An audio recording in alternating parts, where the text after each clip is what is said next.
Are you sick of seeing ups and downs in your life? Are you sick of sabotaging yourself? And every time you start hitting something, you crash and burn and it's just all gone. Are you sick of being in a cycle where no matter how much you try to improve, it feels like nothing you're doing gets you there, like nothing gets you out of the mess? In this video, I'm going to explain to you why this is happening, where I learned it from, and what happened when I learned this knowledge and applied it in my own life. Your life is not supposed to look like a roller coaster, which is how most people's lives look. You're in a good mood, bad mood, good mood, bad mood. You have more money, less money, more money, less money. Your life is supposed to look like this. An up cycle, like this. With, of course, some slight periods of going down, but the bottom cycles should always be going up, and the top cycles should always be going up. If your life is looking like this, it means only one thing. It means that there are people in your life that are sabotaging your success. Now, I'm not talking about your haters, your enemies, the people that are really in to make you hurt. These people are not the people you should be worried about. And the reason is because they're very clear. The enemy is visible, and it's very easy to push against them. The people you need to be worried about are the people in your immediate circle. They're actually the people that say that they love you, that say that they support you, that say that they want the best for you.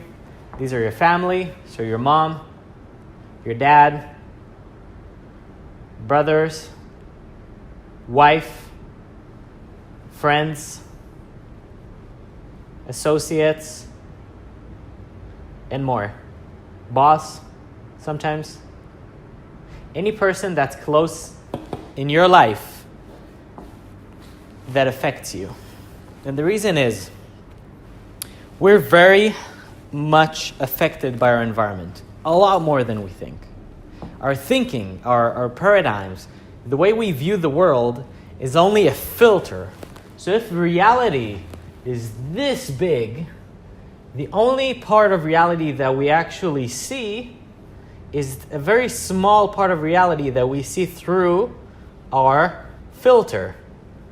Our filter is based on our beliefs, on our experiences, on how we subjectively view those experiences. One person can lose $1,000 and say that it was a good thing. One person can lose $1,000 and say it was a bad thing. One person can make $1,000 and say it was a good thing. One person can make $1,000 and say it was a bad thing. It all changes based on perspective. And our perspective is created by our environment. So the people around us, these people are what create the filter for what from this huge infinity of things to see in the world, of immediate things that your conscious can pick up. The 99% of reality that you're not aware of, probably 99.99 to be more accurate, you only filter the tiniest bit of it based on, again, your environment, which affects your paradigms, your experiences, and the filter that it creates. If you surround yourself with people that say, you can't do this, be careful, don't hurt yourself, this is dangerous, be reasonable, don't think too big, you're moving too fast, you're too energetic, and on and on and on, you're going to have constant doubts. You're going to have a filter where you say, I want to go up, I want to grow, I want to get big, but at the same time you have filters that tell you, stay small, stay safe, be careful.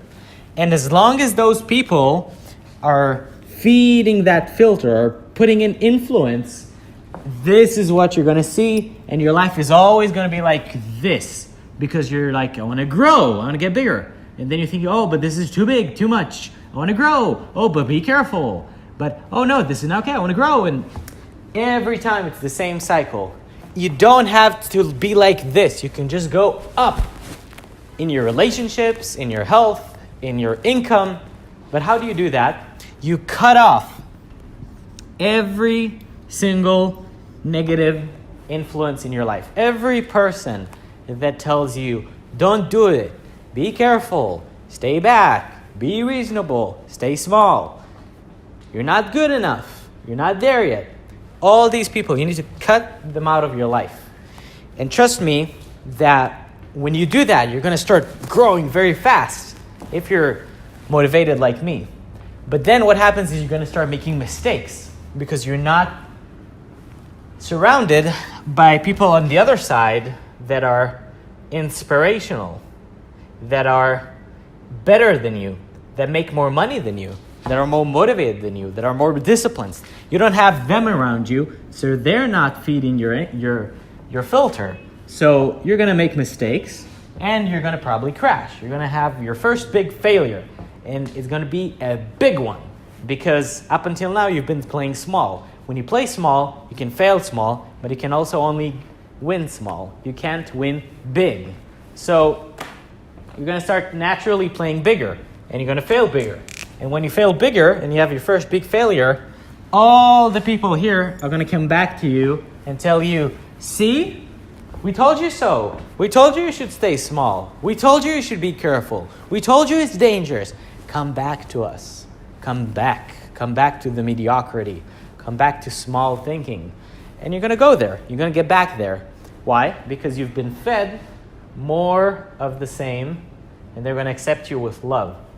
So what you need to do is, again, cut those people off. Does that mean you should stop talking to your mom? Absolutely. Does that mean you should cut off your girlfriend? Absolutely. You should stop talking to your friends? Absolutely. Anytime you have a person in your life that is a suppressive person, a sabotager, somebody who makes you think smaller, be smaller, not fulfill your potential, you have two choices. First one, cut them off. This is the simple choice, or the better choice, the more mature choice is to tell them, cut it off. Cut it off now, or I'll have to cut you off. So if your mom, loves you and is nice to you, and you love your mom, you can be in contact with her. But then if she says, oh, honey, how's the business? How's the business going? And you say, oh, great, da-da-da-da-da. And she says, be careful. Say, Mom, I did not ask for your advice. Cut it off. I do not want to hear about this. Do not talk to me about this. And then you don't get the negative influence. They're basically not going to feed your filter. But some people just can't hold it. They can't hold it in. They'll be like, they'll put it in small doses and just wherever they can. And those people you have to cut off. Gone. But some people, you can have a healthy relationship with them because they know boundaries. They know to respect your boundaries, and they know that you say this is sacred, don't affect this, and they're going to keep you away from this. You should spend most of your time, though, with inspirational people, with the CEOs, the people that want big success, and make sure that they're not also surrounded by these suppressive people, because then they'll affect you as well. I know it sounds kind of kooky, but what happened with me in my life is, for many years, I've always been playing small. I've been suppressed. I've been very small thinking. And then a few years ago, I started releasing myself from these suppressive people, and I started listening to a lot more successful people. I started surrounding myself with success. And of course, over time, I started growing very, very fast. And then the same people that told me, be careful, blah, blah, suddenly started cheering me because their filter is so broken that they're like, oh, now that you succeeded, now we trust you completely. So these people kept screwing with me in the negative way, where I came back to them, see, I'm successful now. And now they fed me with the bad information that made me go back to failing, because they told me, oh, you're so smart, you can't do anything wrong. And I got fed the wrong information again. So I got back to zero. And then these same people that were so nice now says again, see, we told you. You be careful. You're going to lose. You're acting irresponsibly. Blah, blah. And that basically took me out for almost 2 years of my life. So I basically lost 2 years of my life to this. And then what I decided was, I'm going to cut them off. I'm going to start taking really great people.